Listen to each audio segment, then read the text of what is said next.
Welcome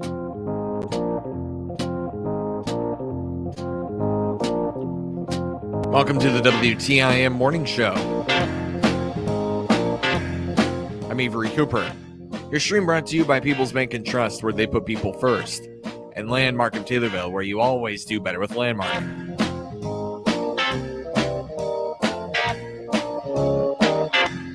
on the phone here with U.S. Representative Rodney Davis. Great to have you here, Congressman.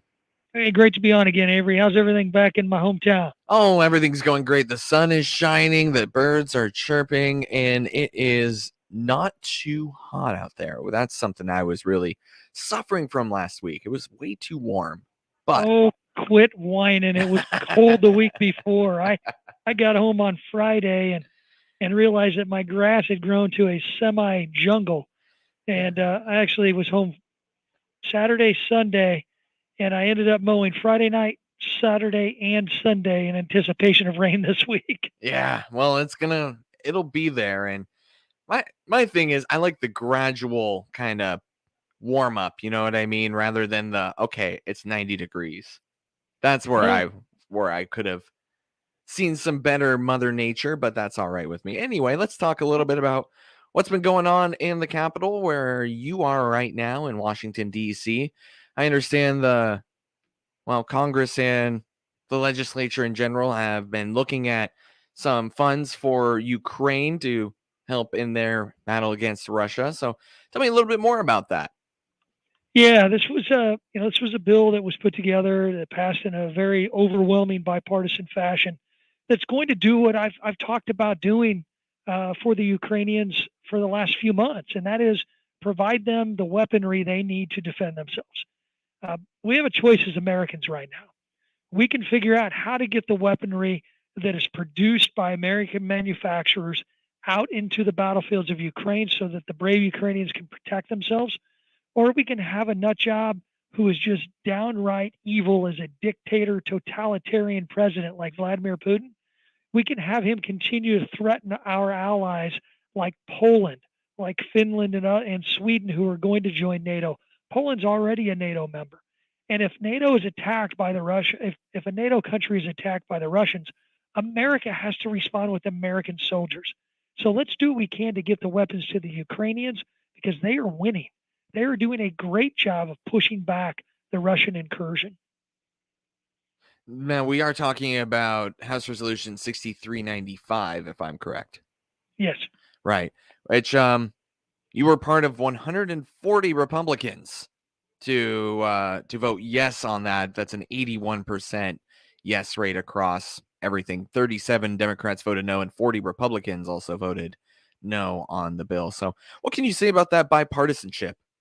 Well, I like the bipartisanship. And frankly, if you look at the bipartisanship on those who voted no, you'll probably see many members of the squad.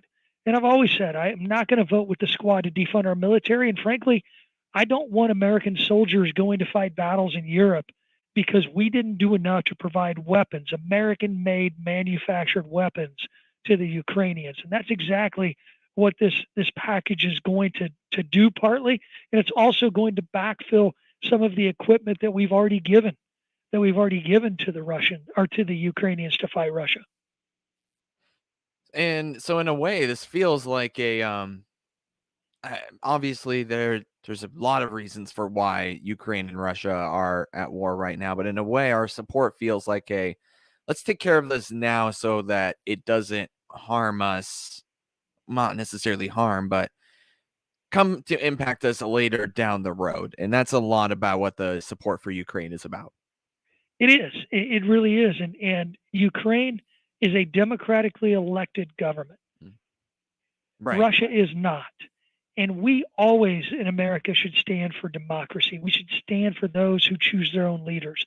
I've been to Ukraine. I've been to Russia. And the Ukrainian government, they thrive on the relationship we have here with the United States of America. And we need to do our part, just like our European allies have done.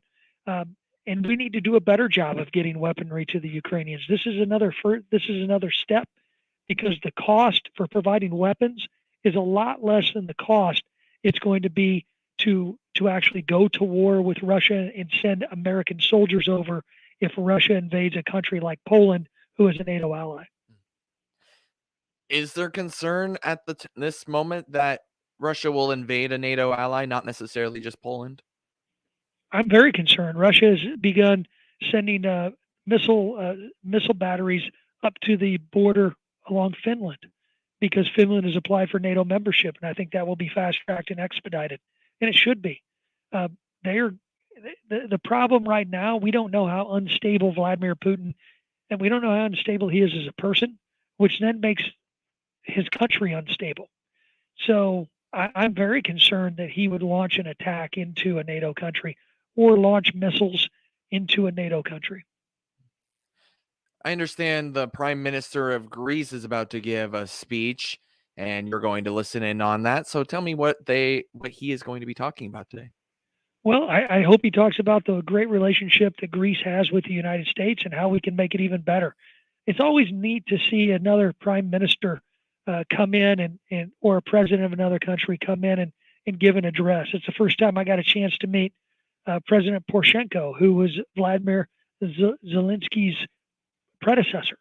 And he came and gave an address to a joint session of Congress. We've had that happen with Emmanuel Macron. We've had that happen with others. I think it's a great opportunity for us to realize that there are a lot of countries that look at the relationship, both military relationship and economic relationships that we have together, and they want to increase those opportunities. And I think that's what we'll hear today is how Greece and America can be better partners. How would you characterize the relationship Greece and America have? Well, it's great. Otherwise, I don't think he'd be allowed to speak on the House floor today. That's fair enough. That's that's bipartisan consensus. Otherwise, there would have been a lot more activity about the fact that the prime minister was coming here today, which I don't think anybody knows but us. Uh, if there were people that were upset about the relationship that we have with Greece as a country, I think this would have been a major issue in the 24-hour news cycle, and clearly it hasn't been. And I suppose, what do you hope comes out of this meeting of the minds per se between the Prime Minister of Greece and leadership here in the U.S.?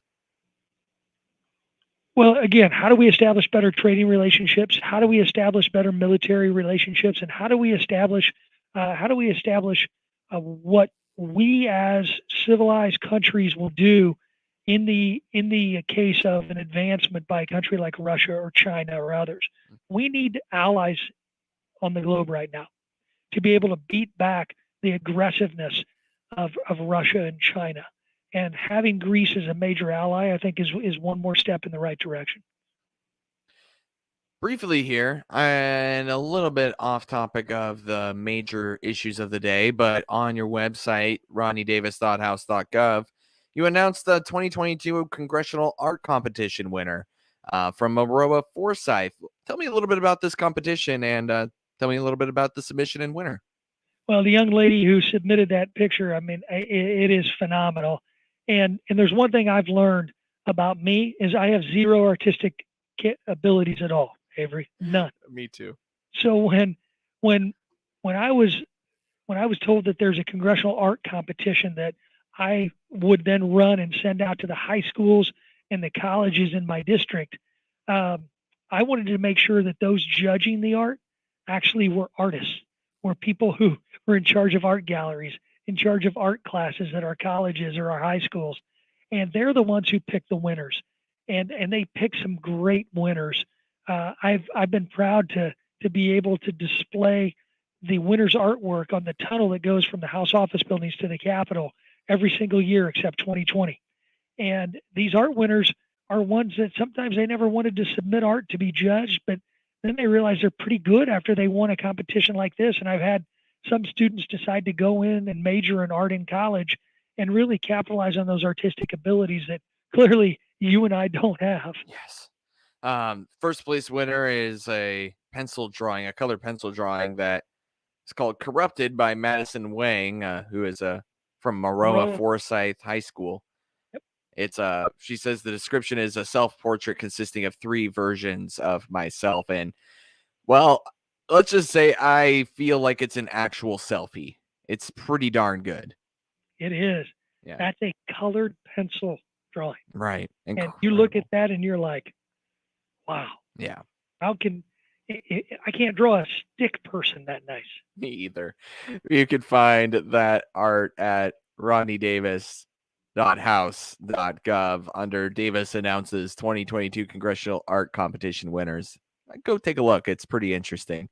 That's one that you don't need to be professional and realize it rises above all the others. Absolutely. Yes.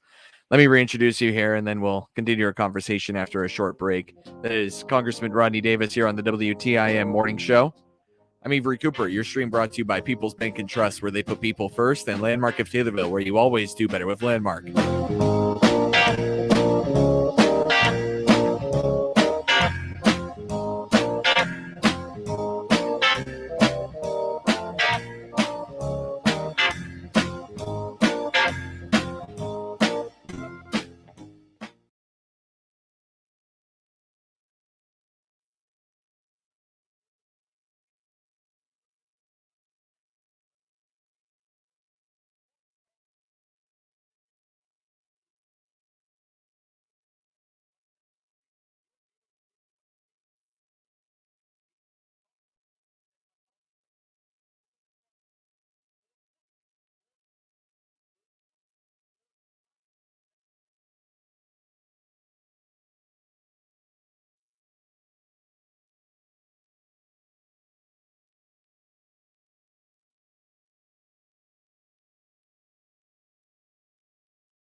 Welcome back to the WTIM Morning Show. I'm Avery Cooper. People's Bank and Trust proud to bring you this stream.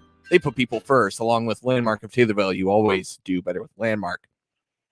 I'm on the phone here with U.S. Representative Rodney Davis. Great to have you on the program, Congressman.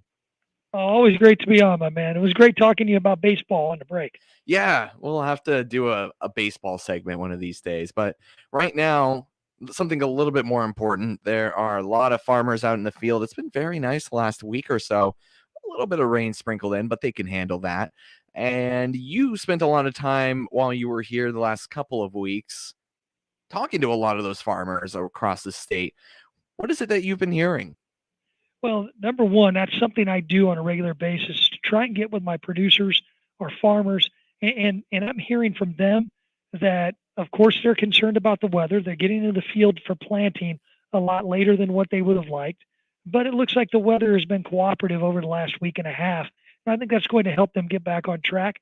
The good news is we have such good technology in our seeds that if they're planting late, the yields likely won't be as affected as they would have been, let's say, with seed that had been produced maybe 20, 25 years ago. So that's a good thing. But in the end, our farmers just want to be able to do their job. They want to get out in the field. They want to plant. They want to get enough rain to grow their crop. They want to be able to harvest it, and then they want to have a market for that crop. And you couple that with all of the other costs, the input costs, fertilizer costs, seed costs, and others that have almost tripled from last year for a wide variety of supply chain crisis reasons and the war in Ukraine reasons, because a lot of the world's supply of potash that is part of the fertilizer that is put together for our crop, for our producers to spray on their crops is at a minimum, an all-time low of availability. That impacts how much they're going to have to pay to get that product into the ground and get their ground ready. And those have been very big concerns. Yeah, I wanted to ask you about the fertilizer and the impact it's going to have on farmers. I understand a lot of the crops that central Illinois farmers plant, corn, soybeans, are pretty low fertilizer need, but regardless, it can't be easy when you have low availability of a pretty crucial portion of farming. Yeah, and that is one of the things that we have to take into consideration when we write farm bills, when we write good farm policy. We have to manage the risk of our for our farmers and producers who don't get enough credit for doing what they do best, and that's feeding the world. And when you see the fertilizer costs go up 3 times more than what they were last year, um, the good news is we're looking at higher commodity prices at the end of the year because of what's happening in Ukraine. Because Ukraine is one of our global competitors. They're on the same latitude level as the Midwest, so they produce like we do at the same time. They weren't able to get all of their crops in, so therefore the crop prices that our farmers will likely get in the fall will be higher than what we had anticipated. But it still may not make up for the 3 times increase in input costs. And that's something we policymakers always have to take into consideration. I understand the farm bill is something that is a bit maybe not in the limelight right now, but it's going to be there pretty soon. What can you say about the status of the next farm bill and what you think should be done to aid farmers here at home?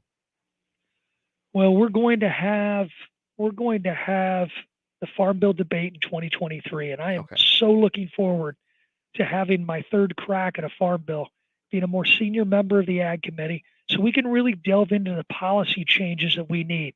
If the Democrats keep control of the House, then that farm policy bill is going to change dramatically. And I don't think that's what's best for our farmers.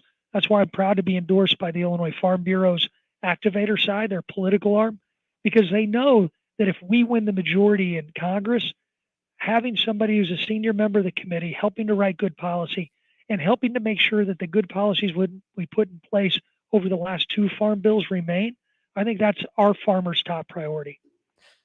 That is U.S. Representative Rodney Davis. Where can people reach out to you, Congressman? Call my Taylorville office, 824-5117, or go to my website, rodneydavis.house.gov. Thank you so much for taking out time out of your day, Representative Davis. Thank you. Take care, everyone. The stream brought to you by People's Bank and Trust, where they put people first, and Landmark of Taylorville, where you always do better with Landmark.